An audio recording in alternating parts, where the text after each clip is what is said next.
Petrinjski gradonačelnik Darinko Dumbović ispratio je djecu s teškoćama u razvoju na ljetovanje u Grguriće kraj Dubrovnika. Suradnjom Dubrovačke biskupije, katedrale Velike Gospe grada Petrinje i gradonačelnika Darinka Dumbovića organizirano je ljetovanje za djecu i mlade i njihove obitelji. Ono što mogu reći jutros da smo napravili jedno dobro djelo. Kada sam bio u Dubrovniku za Svetoga Vlahu i kada sam uspostavio kontakte sa dobrim ljudima, sa jednim predivnim čovjekom, župnikom koji je držao misu, i kada sam se upoznao i kada sam rekao da sam gradonačelnik grada Petrinje, prišao mi je i rekao je: znam da ste vi tamo pogođeni ratom, znam da su posljedice ostale velike, ali i znam da jako puno djece nikad neće moći vidjeti Dubrovnik, nikad neće moći biti na moru. Evo, mi ćemo dati, ne znam, 2 puta po 10-ak dana za 40 i nešto nekih klinaca, nekih ljudi iz vašega grada, pa ajde pokušajte to napraviti. U objektu Gospin dom u Grgurićima bit će smještena djeca iz obitelji slabijeg imovinskog stanja, obitelji s više djece i djece i mladi s teškoćama u razvoju. Išli smo na one skupine koje imaju poteškoće, one koje definitivno možemo reći nikad neće vidjeti Dubrovnik, jer Dubrovnik i za mnoge nas je uvijek na prolazu na par dana, ali na 10 dana je nešto posebno. Danas možemo reći da sve ono što radiš da ima svoj neki trošak. Međutim, ovo ne smije biti nikada trošak, ovo mora biti prije svega jedna nadgradnja i senzibilitet prema ljudima, djeci iz naše male kuće, obiteljima koje inače imaju problem i koji inače u našem sustavu nemaju dovoljno onoga što bi trebali imati, a to je pažnja.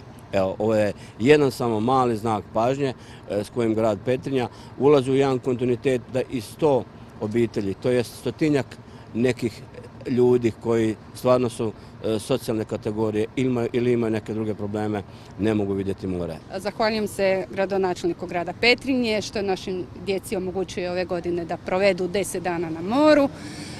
Hvala i župi Dubrovačkoj koja nam je ustupila prostor. Mi ćemo se dobro provesti, nadamo se da će nas sunce poslužiti i eto, toliko hvala svima. U prvoj turi od 15. do 25. lipnja ljetovat će djeca i mladi s teškoćama u razvoju, članovi udruge osoba s invaliditetom Sisačko-moslavačke županije Mala kuća Petrinja. Ide nas 22, znači to su roditelji i djeca, 8 odraslih ljudi je u pratnji, znači s jednom curicom čak ide i baka, jer mama vodi i mlađe dijete, to su djeca ispod 6 godina života, znači ne možemo očekivati.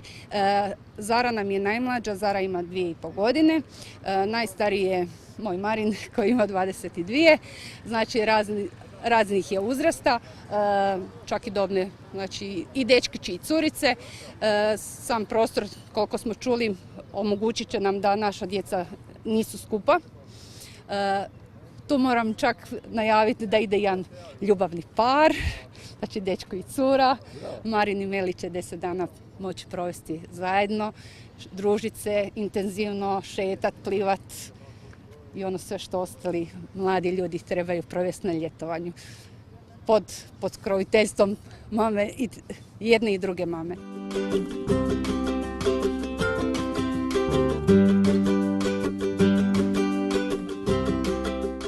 Ide i druga tura i idemo još vidjeti što možemo napraviti u suradnji sa gradom Zagrebom. Evo, mislim da to neće stati i da ovog ljeta trebamo pokazati kao grad i svake godine sve više i više kako voditi brigu o našoj djeci da vide lijepo more.